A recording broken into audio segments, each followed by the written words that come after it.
Hello students, welcome to A to Z পরীক্ষা। তো সামনেই কিন্তু তোমাদের ডাব্লিউবিসিএস এক্সাম রয়েছে এবং অনেকেই আছো যারা একদম নতুন শুরু করছো ডাব্লিউবিসিএস এর প্রিপারেশন। যারা অনেকদিন ধরে প্রিপারেশন করছো তারা তো জানোই। তো কিভাবে তোমরা ডাব্লিউবিসিএস এর প্রিপারেশনটা স্টার্ট করবে একদম বেসিক থেকে, কোন কোন জিনিসগুলো তোমাদের জানা দরকার, এবং ডাব্লিউবিসিএস এর প্রিপারেশন করতে গেলে সব থেকে মূল যেটা বিষয় সেটা হলো বুক লিস্ট। যে কোন বই পড়বো কোন বই পড়বো না, হাজারটা বই নিয়ে বসলে তো হবে না। তোমাদের পড়তে হবে, একটা বই চুজ করতে হবে এবং সেটাকে বারবার করে রিভিশন করতে হবে। প্লাস তার সঙ্গে করতে হবে হলো এমসিকিউ। আমি হিস্ট্রির 10 রকম বই পড়লাম, ওরম করলে হবে না, ঠিক আছে? তো বুক লিস্টটাও কিন্তু আজকে বলবো এবং প্রিপারেশনটা কিভাবে স্টার্ট করবে, কি কি তোমাদের জানা প্রয়োজন, সমস্ত বিষয়টা আলোচনা করব। ভিডিওটা পুরো দেখো, ভিডিও ভালো লাগলে লাইক করে দিও।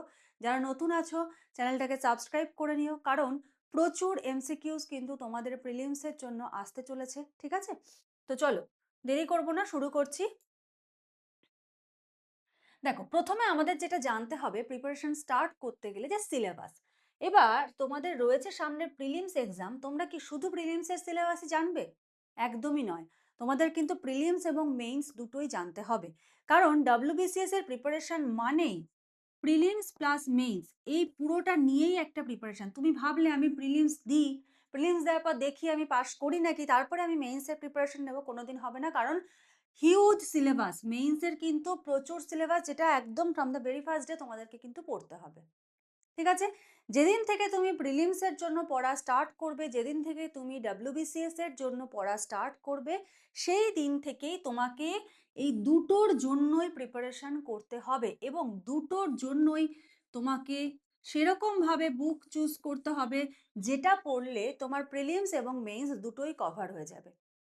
কারণ আমি প্রিলিমসে সব বাংলা বই পড়লাম, মেইনসের জন্য কিন্তু তোমাকে ইংলিশ বই পড়তে হবে, ঠিক আছে? এবার তুমি ইংলিশ বই তখন কি করে পড়বে অল্প সময়? তো যেদিন থেকে ডিসাইড করবে ডাব্লিউবিসিএস এর প্রিপারেশন করব, তার মানে পুরোটার জন্য প্রিপারেশন।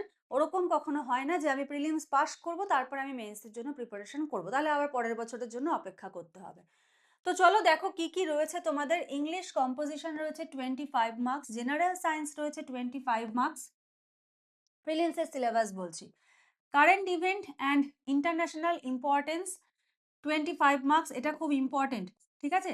কারণ এইটুকুর জন্য কি হয়, র্যাঙ্ক ভ্যারি করে যায়। কারেন্ট অ্যাফেয়ার্সটা পড়তে হবে। হিস্ট্রি অফ ইন্ডিয়া থেকে থাকবে 25 marks, geography of India with special reference to West Bengal 25 marks, Indian polity and economy 25 marks, Indian national movement 25 marks, আর জেনারেল মেন্টাল এবিলিটি মানে রিজনিং থেকে থাকবে হলো 25 মার্কস, ঠিক আছে?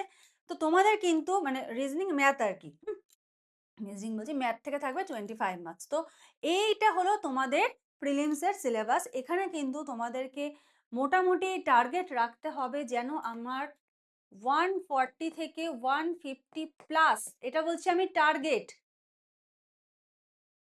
ঠিক আছে? টার্গেট রাখতে হবে বেশি, তাহলে সেটা একটু কমে আসে। তুমি যদি টার্গেটই রাখো যে আমি 120 তুলবো, তাহলে কিন্তু হবে না, ঠিক আছে? এমন অনেক স্টুডেন্ট আছে যাদের এত ভালো প্রিপারেশন, তাদের 100 মানে 200-তে ওখানে 50-60, 150-60 তোলা কিন্তু কোনো ব্যাপার না।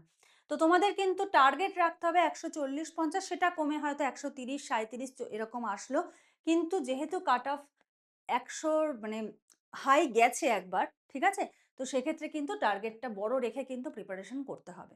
আচ্ছা চলো এবার হুম, এবারে দেখো তোমাদের প্রিলিমসের সিলেবাসের পাশাপাশি তোমাদের কিন্তু মেইনসের সিলেবাসটাকেও জানতে হবে। তো মেইনসের সিলেবাসে তোমাদের কি কি রয়েছে দেখো। পেপার 1-এ থাকছে হলো বেঙ্গলি, মানে ডেসক্রিপটিভ বেঙ্গলি, ঠিক আছে? পেপার 2-তে থাকছে ডেসক্রিপটিভ ইংলিশ। এবারে দেখো বেঙ্গলির মধ্যে তোমাদের কি কি আসে, ঠিক আছে?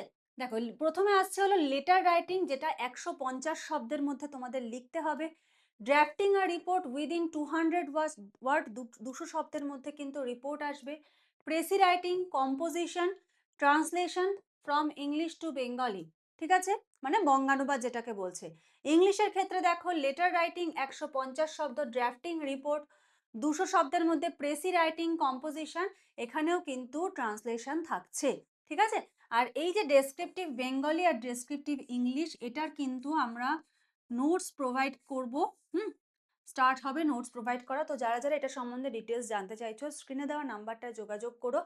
এই ডেসক্রিপটিভ বেঙ্গলি ইংলিশের কিন্তু তোমরা নোটস পেয়ে যাবে। পেপার 3 তে দেখো কি আসছে, জেনারেল স্টাডিজ, মানে এর মধ্যে আছে হিস্ট্রি আর জিওগ্রাফি। তার মানে প্রিলিমসের জন্য তোমাকে এমনভাবে পড়তে হবে, আমি বলে দেবো কোন কোন বই পড়বে।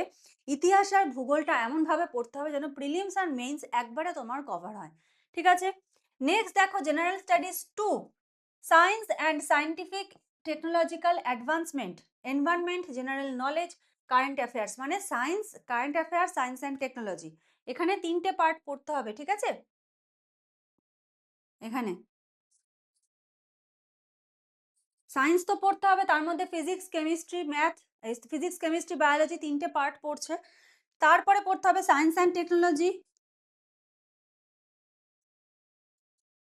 সায়েন্স অ্যান্ড টেকনোলজির সাথে পড়তে হবে হলো কারেন্ট অ্যাফেয়ার্স। এই পুরো জেনারেল স্টাডিজ পেপার 2 এর জন্য তোমাকে এই 3টে পার্ট কিন্তু পড়তে হবে, ঠিক আছে? আচ্ছা, নেক্সট দেখো, নেক্সট রয়েছে হলো constitution of India and Indian economy, মানে পলিটি আর ইকোনমি কিন্তু পড়তে হবে। আর পেপার 6 এ থাকবে হলো arithmetic and test of reasoning, ঠিক আছে? ম্যাথ আর রিজনিং থাকবে হলো পেপার 6। তো এই হলো তোমাদের মেইনসের সিলেবাস। তো প্রিলিমস আর মেইনসের, কারণ যে কোনো এক্সামের প্রিপারেশন শুরু করতে গেলে প্রথমেই যেটা দরকার সেটা হলো সিলেবাসটা জানা। আর ডাব্লিউবিসিএস এর প্রিপারেশন করতে গেলে শুধু প্রিলিমসের সিলেবাস জানলে হয় না, প্রিলিমস প্লাস মেইনস দুটোর সিলেবাসই কিন্তু জানতে হয়। আচ্ছা, এবার দেখো মার্কস কত থাকে, ঠিক আছে? তোমাদের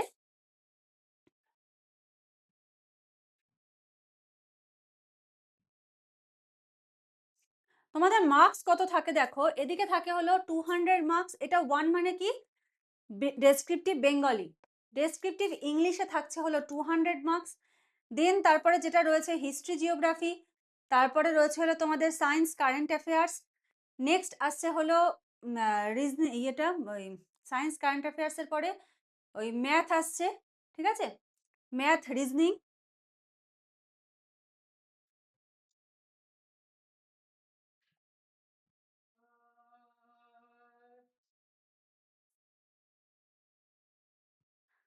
এই যে history, geography, science, in polity আর ইকোনমিক্স।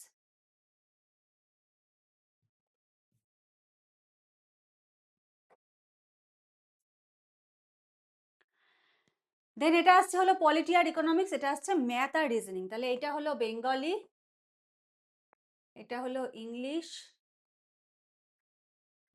হিস্ট্রি প্লাস জিওগ্রাফি, দেন আসছে হলো সায়েন্স অ্যান্ড কারেন্ট অ্যাফেয়ার্স, তারপরে এটা আসছে হলো পলিটি প্লাস ইকোনমিক্স, আর এটা হলো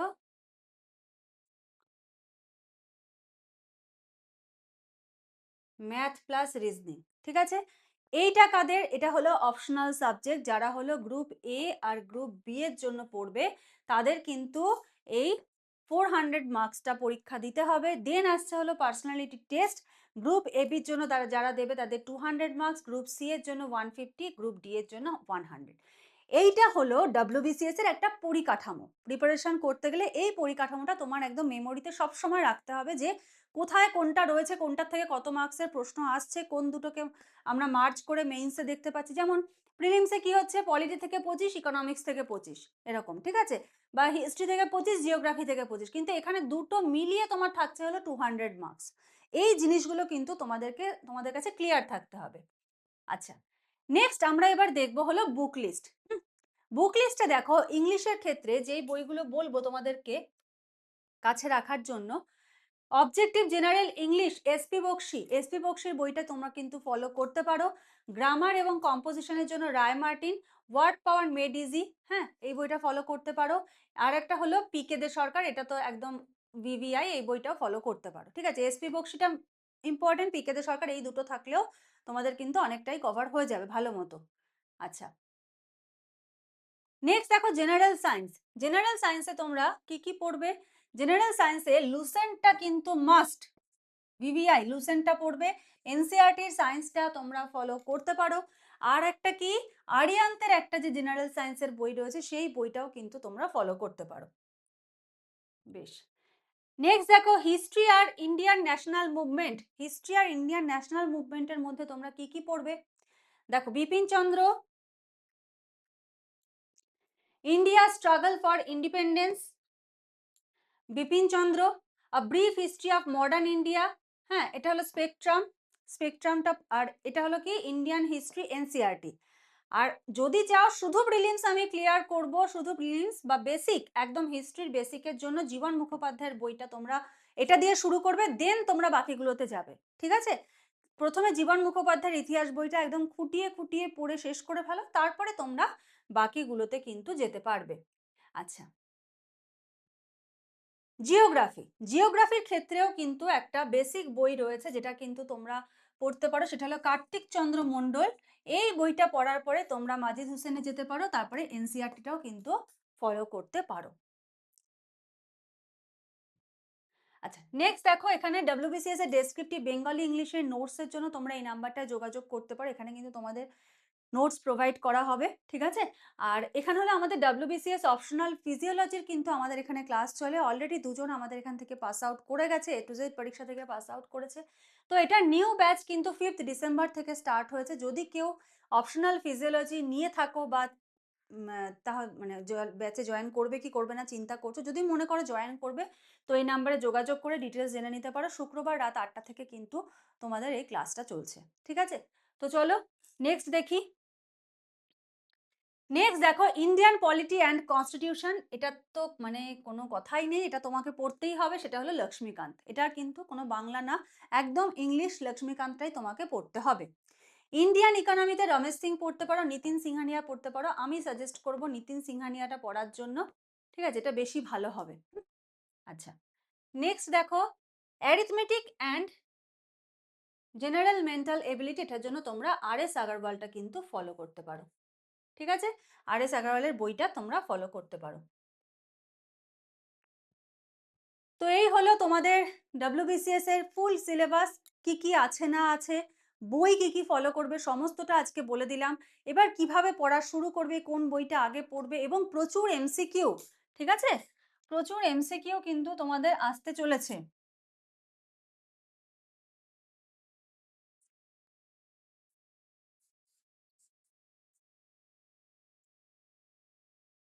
ইউটিউব চ্যানেলেই তোমরা এমসিকিউ পেতে চলেছো, তো সাবস্ক্রাইব করে রাখো। যখনই ভিডিও আপলোড হবে তোমাদের কাছে কিন্তু নোটিফিকেশন চলে যাবে। তো আজকের মতো এখানে শেষ করছি। নেক্সট ক্লাসে আবার দেখা হবে, কথা হবে। আজকের মতো এইটুকুই। Thank you.